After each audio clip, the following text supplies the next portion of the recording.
Uh, Hello and welcome to another cover seminar. Today we're joined by Alice Hoole, who I first came across, I think this summer when there was a mention on the Clapton CFC mailing list that you were doing work on anti-fascism in football. I was like, oh, this is really cool. Like, let's invite her along to talk about that.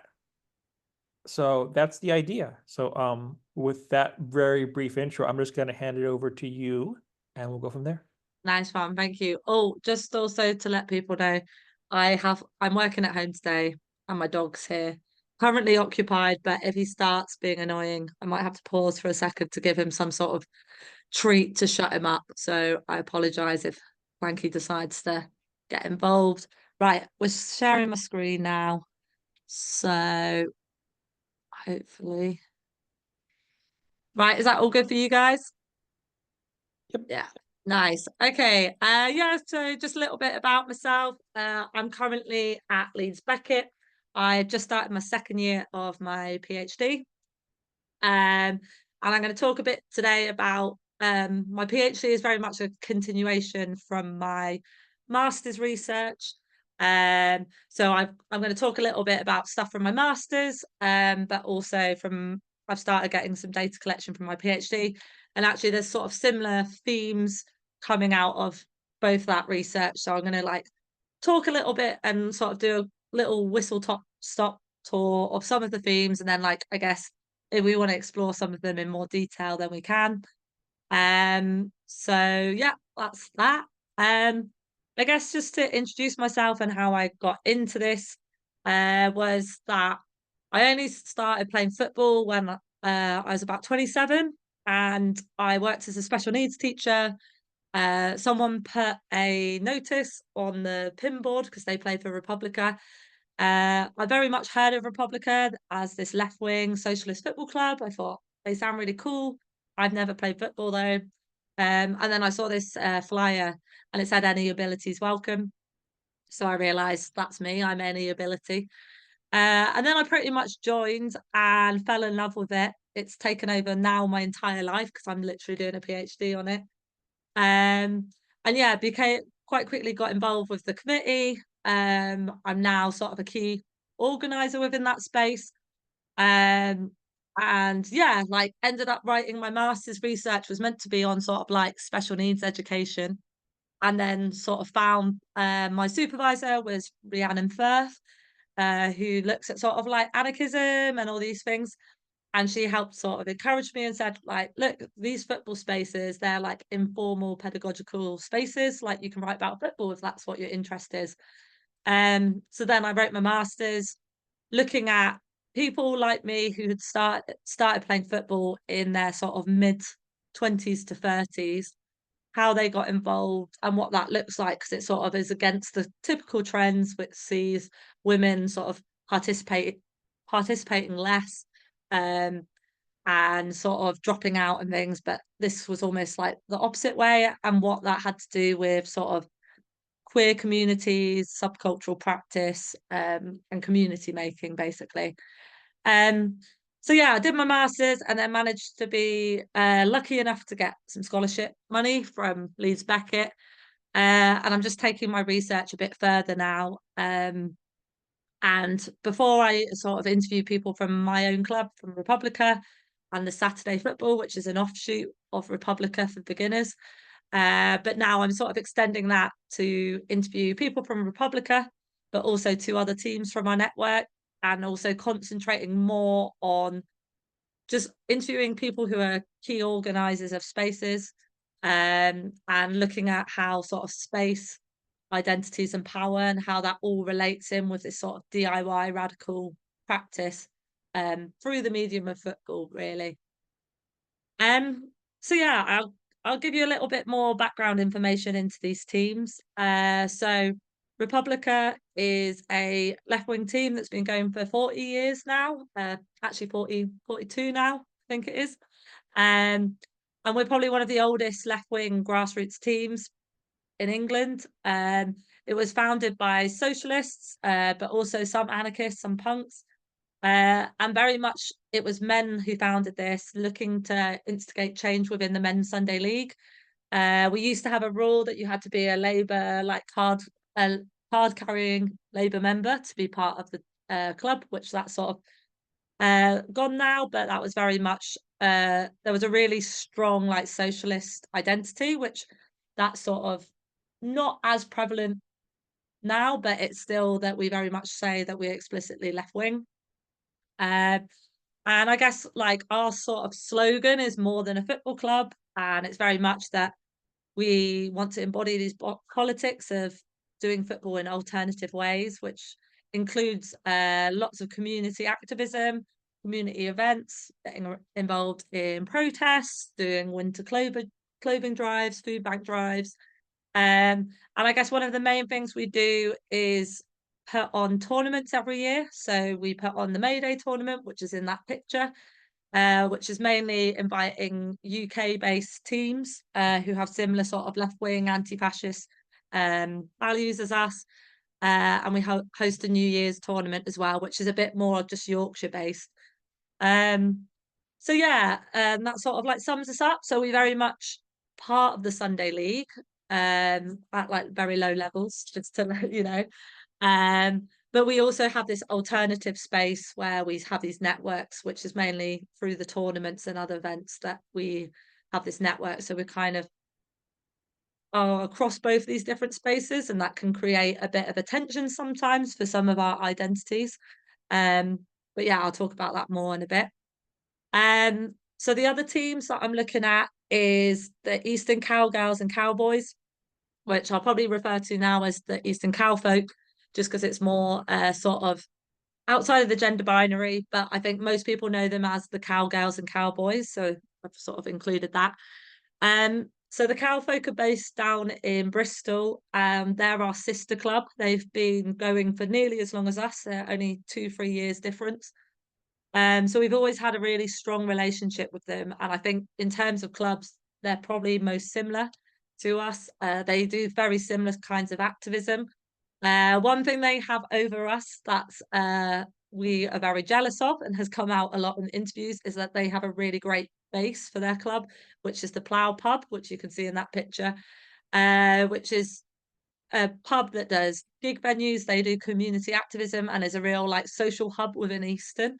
And that's like a really important part of their identity as well.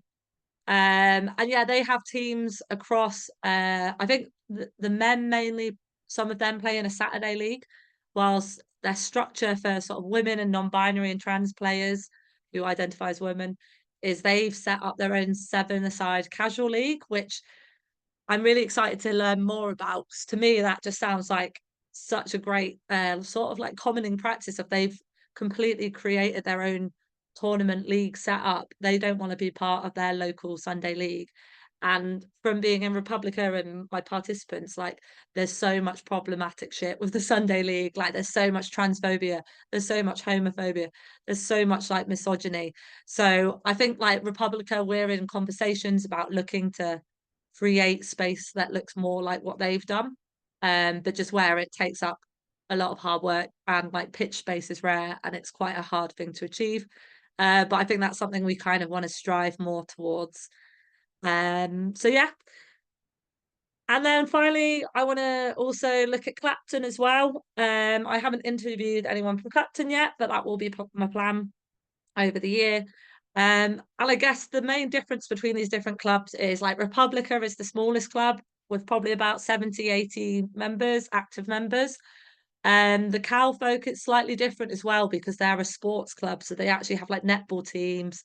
I was going to say volleyball, but that might not be right. Cricket teams. They've got multiple different sports clubs attached to them. So they're definitely a much bigger, broader club than us, but still very grassroots level. They don't really have many supporters on the sidelines, sort of things, same as us, like very like amateur league. Whilst Clapton is a community-owned club, and I would say like the sort of anti-fascist left-wing ideals, a lot of that comes from the supporters rather than the players themselves. Although some of the players also have those sort of like left-wing values. But yeah, theirs comes much more from the sort of supporter culture and the fans. And I guess my main links are through the Clapton Punks, who then also have like do a lot of this organising within the club. I think Clapton, roughly their membership is at like 1,000, so it's sort of like roughly 10 times a bit more than Republica. So we've got sort of different size spaces as well. And they've got their own ground in London, which is the Old Spotted Dog, which again, that's come up about this idea of space and being able to own your own space and what you can do with that space as well.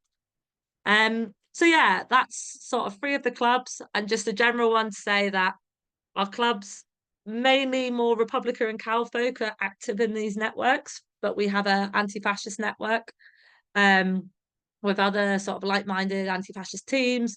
So if anyone's ever been to Bradford, you've probably heard of the 1 in 12 club. So that's a photo of each year, 1 in 12. Their sort of football team has pretty much disbanded because they've all got too old and injured to play regularly, but we force them to come along to our tournaments every year. So they're sort of active. We've got teams like FC Vova from Lithuania, who are made up of punks from a DIY scene who also shared their love of football and started a team, and they've got quite big now. We've got sort of more women and non-binary teams like Fussy Riot, who obviously are play on words from Pussy Riot. And these teams are from across Europe, and they sort of make up our network. And I guess the main thing about our network is that the main way we sort of come together is through these tournaments. And I want to explore the idea of space and looking through like an anarchist lens at this further, because they're really like prefigurative, but also like utopian spaces. What happens is each year, tournament takes it in turn to host everyone else. We come together for 3 or 4 days.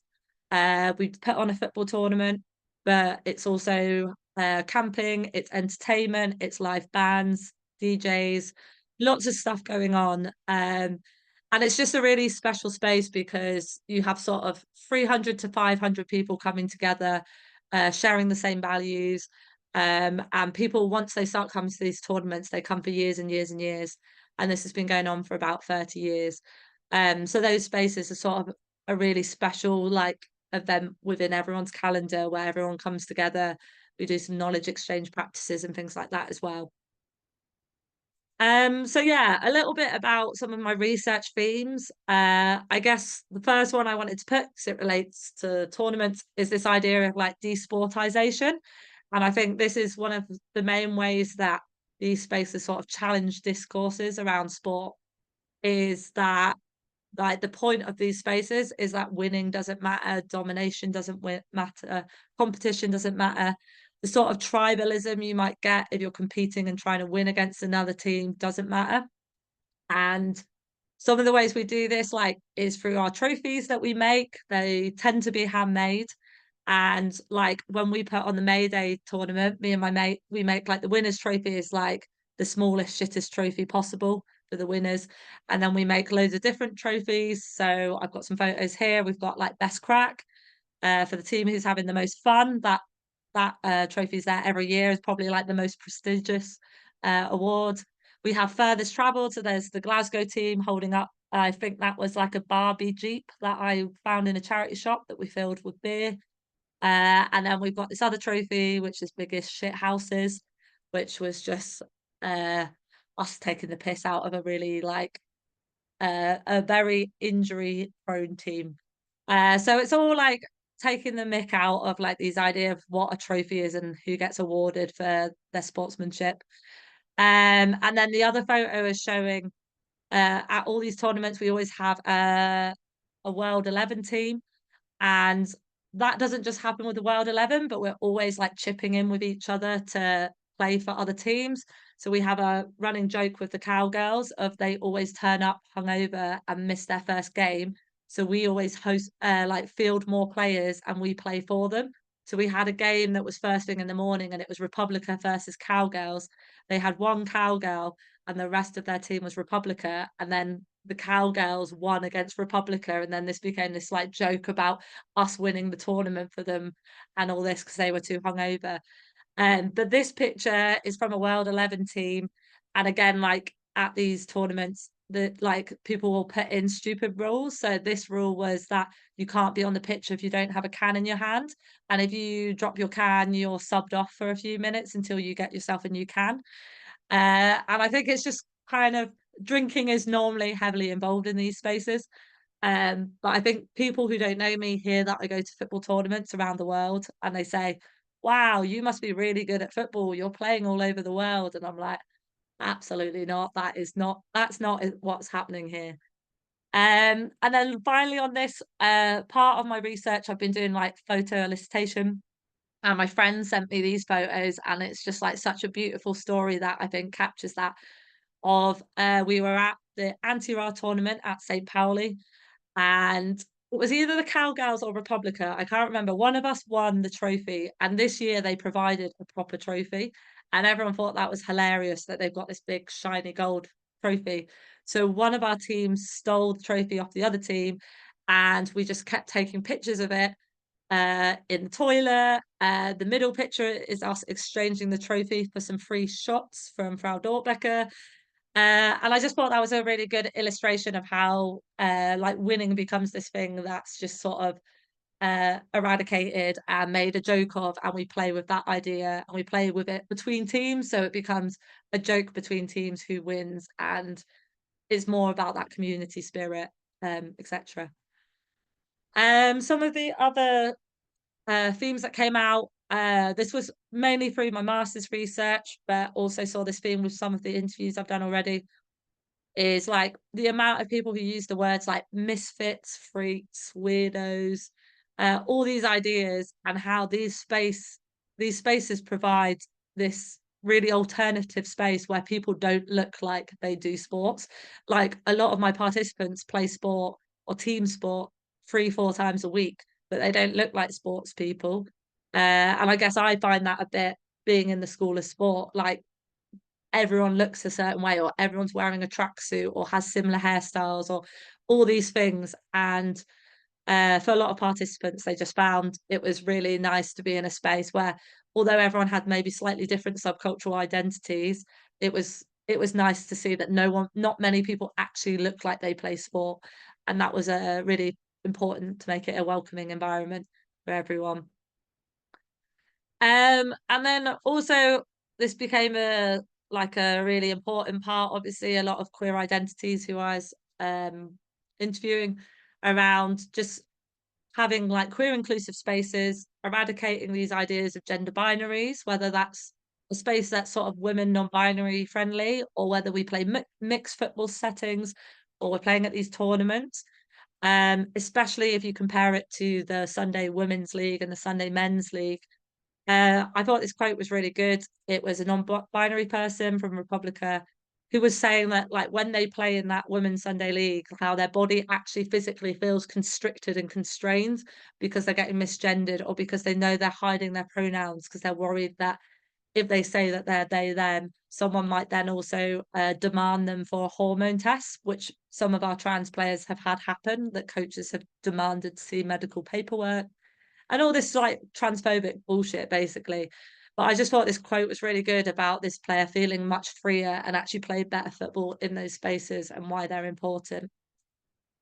Um, and then this has come more from a PhD, again, looking at safer spaces and what these spaces do. Because they do create safe space, but there's also like shortcomings. And I think make it like it's safe first spaces, because we're never going to create a safe space for everyone all the time, but that's what we want to strive to. But we like participants have found that like in those predominantly male spaces, so I would say like this picture here, this is anti-Ra at St. Pauli, which is mainly male ultras. um a lot of these sort of anarchist spaces, their main way of doing safer spaces is just to say don't be a dickhead, like no dickheads allowed, and that's it. And actually a lot of my participants as genderqueer people, as women, are like that's not enough. And you can so and that's people were making this conversation of, you can tell when it's a woman-led space, because actually those safer spaces are much more clear in their guidelines, and there seems to be typically more stuff done on it, whilst when it's a tournament that's been organized by men, that consideration doesn't go that far. It just says, don't be a dickhead. But actually, we've had quite a few different safer spaces issues arise, and then there's all this question of what's consent. What does being a dickhead look like? Because to a man, being a dickhead might look different to someone who might be a marginalized gender and how they feel safe in that space. And that, like, I could go on about this probably for ages, but sort of leave it there. But that was a really important thing that came out of this current research. And I guess in terms of like solutions, this was a conversation I had when we hosted our tournament. It was the five main coordinators. We were all women, and we put loads of work into our safer spaces. And it was this idea that not just like in terms of marginalized genders, but just general identities, having more representation of marginalized identities to create these safer spaces, because you need those perspectives. So I haven't put it on this quote, but again, we were talking about disability and having those voices present to make those safer spaces, because there's things we just don't consider if you have that privilege. So yeah. And then just two more things, and then I think I'm done chatting to you. Um, Another theme, I think this is one of my favorite themes, and I think what makes our spaces so unique in these tournaments is this idea of temporalities and aging and intergenerational friendships. Is that like Republica especially is very fluid. Like we've been going for 40 years, but because of the nature of how we're set up, those players keep changing and some people stay around, but we're just a football club. We don't have a base like the cowfolk. So that's changing loads, but then you have this thread of commonality where people, especially for the tournaments, keep turning up for certain events and things like that. And because of that, we have lots of intergenerational friendships. Um, and a lot of our like players identify as queer or just don't partake in that sort of heteronormative way of having families, settling down.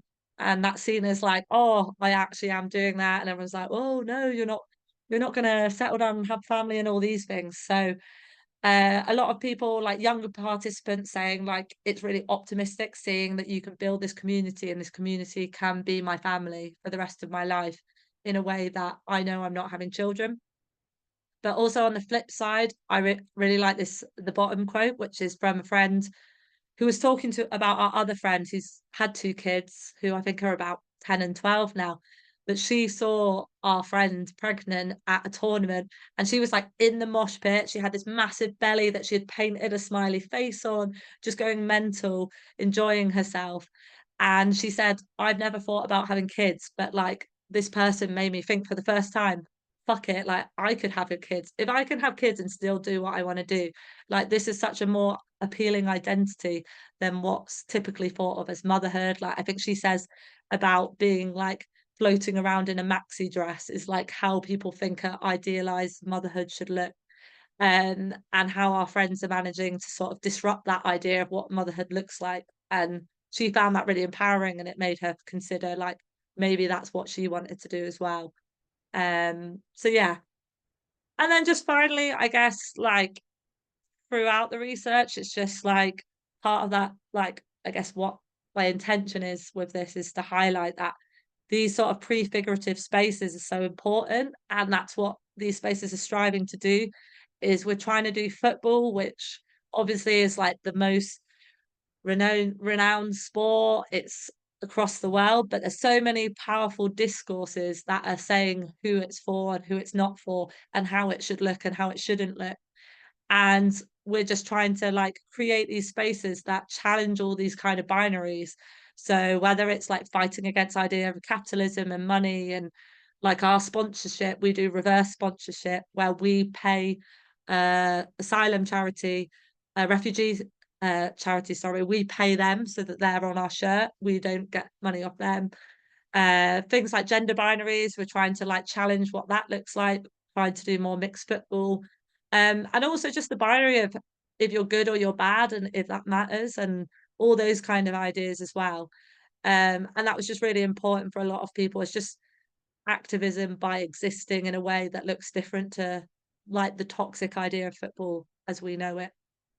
Um, so yeah, that's pretty much it. I guess for me, my next steps, I'm continuing with my data collection at the moment. I'm off to Bristol tomorrow to hang out with the cowfolk, do some interviews, do some banner making workshops, do some knowledge exchange with them. So that should be really good.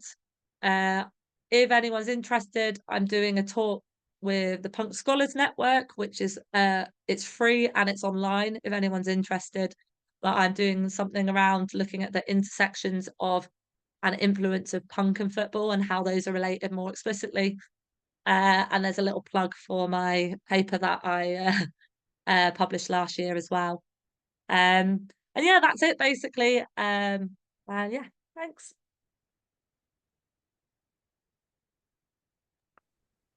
Cool. Thank you for that. I've got some things to ask you. Maybe Ollie does as well. Is about the trophies and the crap trophies and the sort of playing around with the notions of winning. And Yeah, one of the reasons I really like that is because do you know this book? yeah. It's a book about St. Pauli, and in it, the authors claim at a few points, winning doesn't matter. And when I was reading that, I wanted to believe that, but I also know that like that they're a Bundesliga 2 team, and then now they're a Bundesliga 1 team. So when you're in a kind of professional sporting context, even if you're really valuing the sociality, the community aspects, all those things, I find it really hard to believe that like you just say winning doesn't matter without creating another way to almost embody what you're trying to do. And it seems to me that the sort of like the crap trophies are kind of jokes, but they're also like literal embodiments of like what you're trying to accomplish, and recognizing that and giving it a form. Whether it's like Mm, just joking or joy or fun, it's actually giving it. It's not just saying winning isn't important. You're saying, but this is important. Here's what is important. Does that make mm. sense? Yeah, and I think St. Pauli is an interesting one. And I talk about the anti-Ra because that's a space that we go to, and I think it's important. And there's loads of discussions at the moment going on in our network about whether we cut ties with St. Pauli over the Palestine-Israel stuff. Um, which is like a very complicated thing we could talk about for a long time. But I also think with St. Pauli, I think the problem with Mick Totten, who is actually ex-Republica, has written some stuff on St. Pauli that you've probably already read. But I think the thing with St. Pauli is that it's actually a hybrid of identities. And when people talk about St. Pauli, they need to consider what they mean by that. So, like for me, I have no illusion that St. Pauli is not a mainstream like Bundesliga club. And, okay, the German model is different to how we have it. So it's not profit making in the same way that it is. There's definitely more fan voice. But yeah, they are a team in the Bundesliga. They're very legit, they're very corporate, they're all these things. And then within that, you have the different fan groups and like the politics. I only know some of it, but like the politics between different ultras, like can barely touch the surface on all the different politics going on within that. And I think that's the interesting stuff about like the not winning and stuff. I think it's like whose voice is the voice of St. Pauli, or what perspectives are you coming from? And my friends who are in the picture of the shots, they're Frau Dortbecker, and they actually split from St. Pauli because they wanted to run their football space much more aligned with us. Um, but there was a dispute over if they were going to be called under St. Pauli women, they had to accept everyone. Whilst I think Frau Dortbecker wanted to say like no cops, no things like that, and they were like, actually, as an official club, you can't use that, so you can't use our name, St. Pauli women, because we're under this like sort of legislation, and we're an official club and stuff like this. So like Frau Dortbecker is actually made up of people of like very different ages who have a very much more similar at that grassroots level of like fuck winning and all this. And they are like related to St. Pauli. But yeah, I think it's hard unless you're in those real grassroots spaces to, and I think you see that in Clapton and uh just things like I think there's so much play on this idea of being shit and in those football chants. And I can't remember what the Clapton one is, but it says something like we're the best we're the best team in the like 10th division of the like East London League or whatever it is. So like there's all that sort of play on how shit they are. And I know that happens, you get teams with chance like that in the Premier League and stuff, but actually it's like Clapton fans aren't actually going to come away from a loss being like upset or angry or shitty about it. And I think these spaces, yeah, really do that. And the trophies are just really fun. We have so many I've got so many shit trophies all over my house. Yeah. Well, it's almost like there's different trajectories of where clubs come from institutionally and how that really shapes them. So, for instance, with Clapton coming from a supporters group that was Mm, supporting Clapton FC before they break away, versus if I remember correctly, Easton first starts when people are burned out from organizing around the poll tax, right? yeah. So they're actually trying to do something not political. Of Mm, course, it ends up quickly becoming a but they're trying to create a not they're not trying to create a political football club. They're trying to find a way to recharge themselves after basically being burned out. And then mm, the way they think about community and the way they organize is differently from really to create a specifically political club. mm. I also think there's something in like even within a club as well. A bit like even though St. Pauli is massive, you get it in Republica and you get it in Cowfolk. This idea of winning. And it seems to be a trajectory that is because like reading the history and talking to Mick and stuff about the history of Republica, in both like women's and men's teams, what tends to happen is your club expands. So at the moment we have a first team and a second team of the men's team. We have a 11s women's and then a mixed team. Whilst I think like the Cowboys have loads of teams, but you also get this thing of like the first team ends up being much more competitive, but then you're almost like drafting in people who the politics then becomes less. And then you have the second team, which is normally the favoured team or the team favourites, and they're seen as like the people who actually maybe are more politically switched on or active and things like that.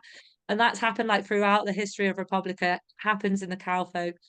Uh, find it typically happens more in the men's team, but also like there was a split about 20 years ago with Republica women into a first and second. Again, the same thing. The first team became more about the winning and the sport and the competitiveness. The second team were more about the community, embodying the political values and stuff. So like even within those clubs that like there are teams, or even within the teams you have those individuals. Like we have some really competitive shit in our team, but like at our tournament it's fun because we know they're competitive. And another thing that we do is when we go to tournaments, when you have a final, is you will always support the underdog as well. So like Republica always wins our May Day tournaments, and people always come up to me and be like, "Fucking hell, Alice!" No, no, no. And I'm like, "Yeah, but that's because I invite 18 teams, and 8 of those are Republica because we live in Leeds. This we're hosting. We want as many people from Republica there, so we just have better odds that we probably will win our own tournament."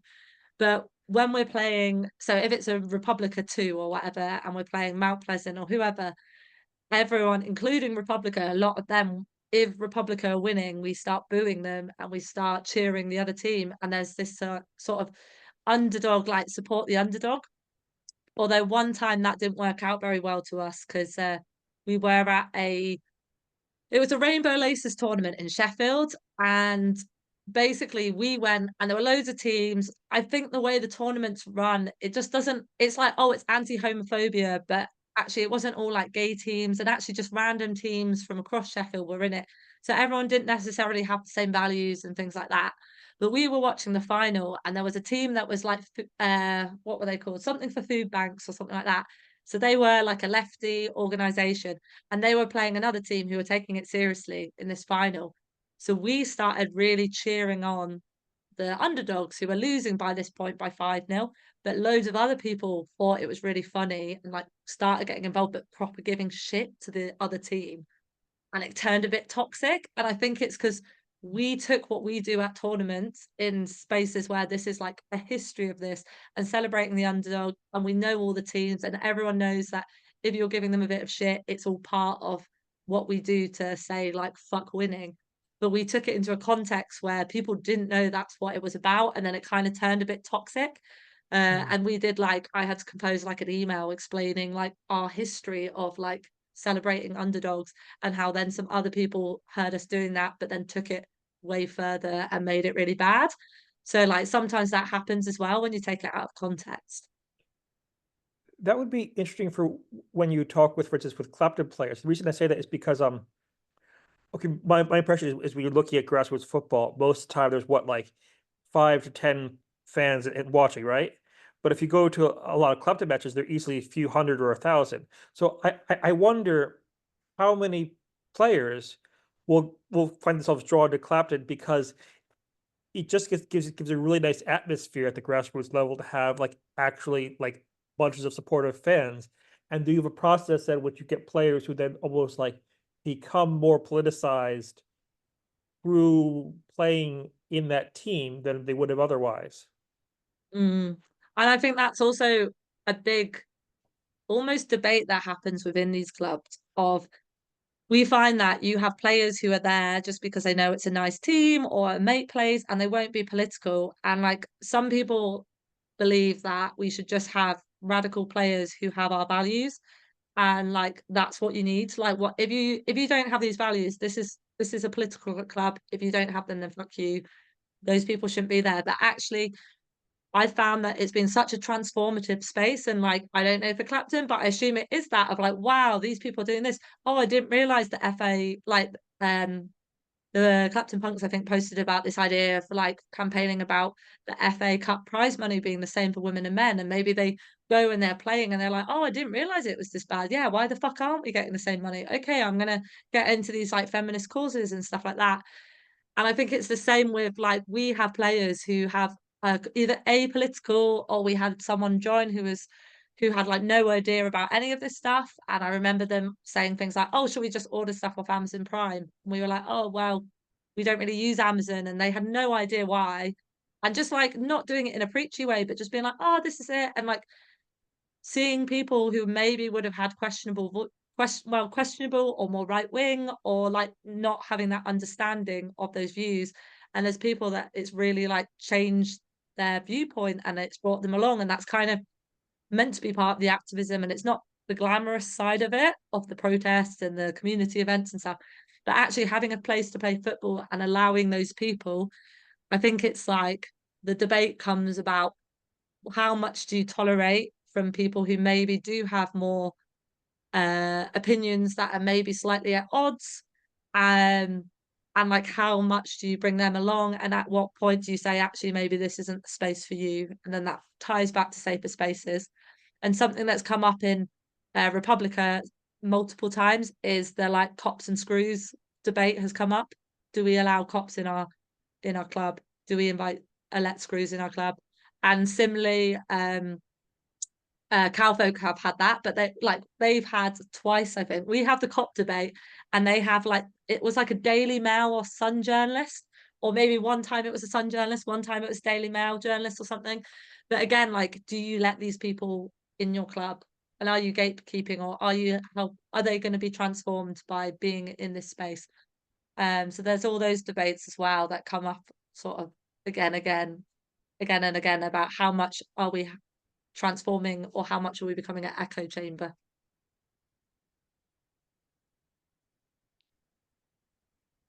Do you have anything you want to ask, Ollie?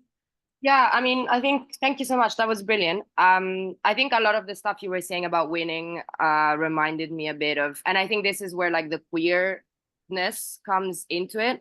I guess just now I've been sort of reading stuff around the debates around like what even is an alternative. And I think, I don't know, I wonder if like in your work you draw from these kinds of the queer critique of like alternatives, especially like leftist, like male dominated, often like straight, and like how that is like fundamentally unqueer, like kind of regardless of what they seem to be doing. Like there's again this kind of like reproduction of like this, it's yeah, this norm, this kind of which is both like able-bodied and about logics of winning.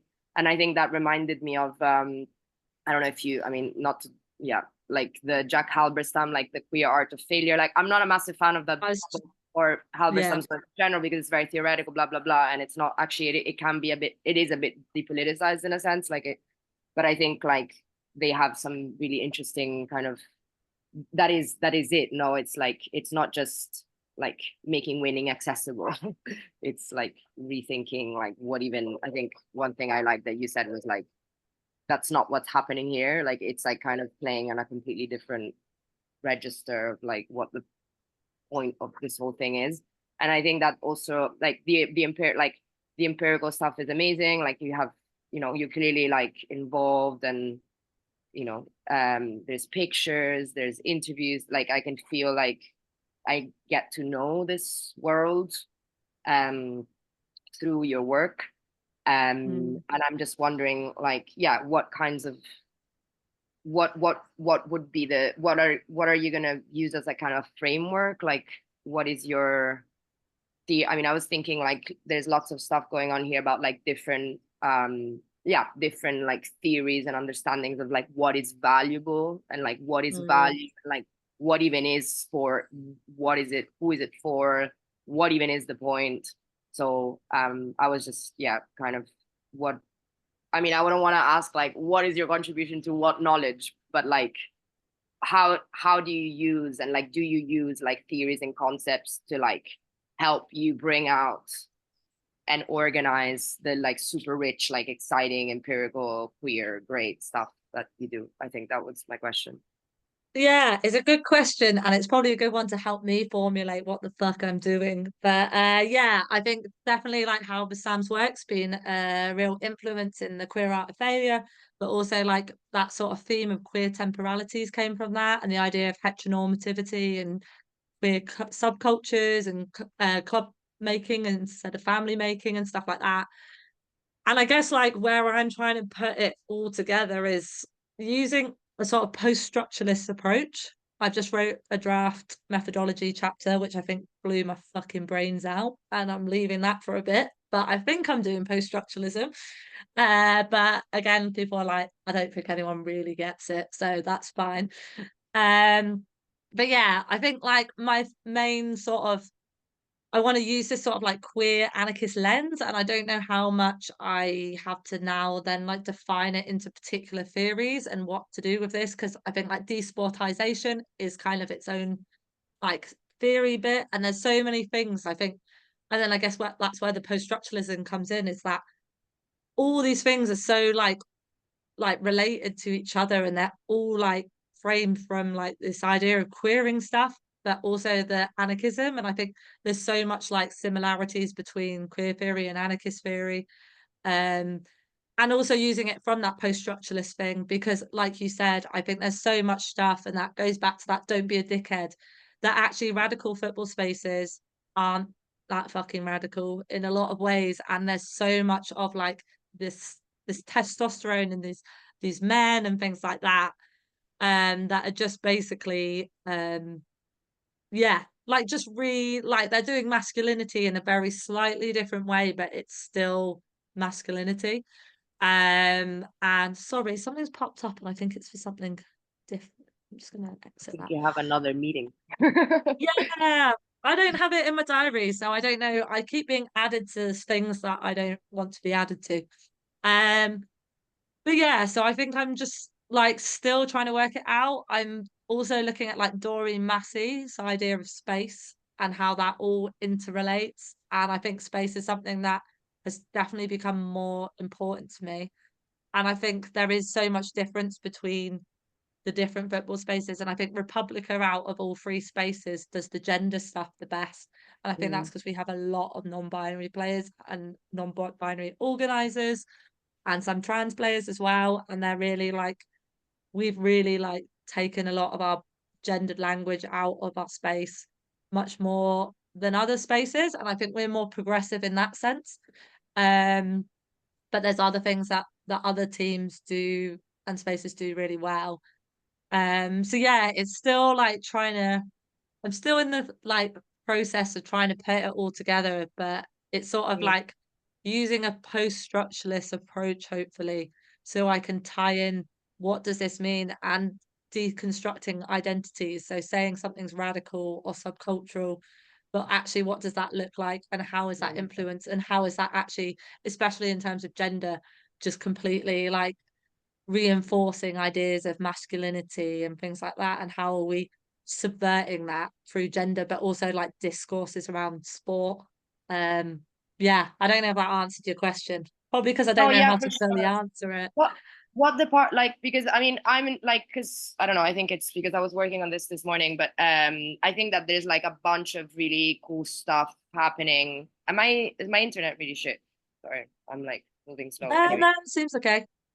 there's a bunch of, I think you might find useful like all the kind of literature. I don't know if this is a thing, but around alternative organizations and like Gibson Gray, like the kind of like we need alternatives to capitalism, and then like, but it's like, what is an alternative, and like how much does like positing it as like an alternative different from the mainstream, and that kind of creates these binaries that actually queer and this kind of more DIY can sort of queer that. And I think that maybe you would find that interesting. There's like a special issue. There's like a bunch of people doing that kind of stuff on like alternative organizations, and it's not specifically queering alternative organizations, but there's like a bunch of people who are doing queer alternative organizing within this. If you want, I can send you, like, they are like organizing a special issue, and there's like that would be amazing. I think I've got one of my main books I've used. It's called Queering Anarchism, which is a collection of essays that's been really good for looking at different things. And I think, although I'm looking at gender, I'm really interested, I guess, from my special needs background as well, but like queer cripping as well, and looking at it, because also it's been amazing. And some people I've got like have talked about it a little bit, and then we've gone into real big discussions. But one of the questions I ask participants is like, which identities do you think are most marginalized within football?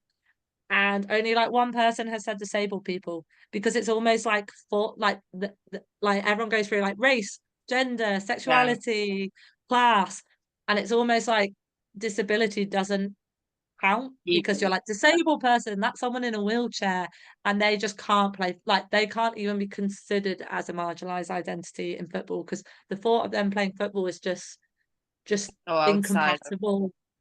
And I think there's like so much in that I don't know, I feel like there's so much to explore, and it's like making sure like I'm only, there's only so much I can fit in, but like I think all that stuff, like I think the queer cripping stuff is like really great, and communities of care. And I think that's also that idea of activism looking like a community of care, because we do a lot of care work within being organisers of those spaces. We do have a lot of people with like mental health issues and things like that we end up like setting up sort of care packages almost for them, and like having to do care watches with certain people.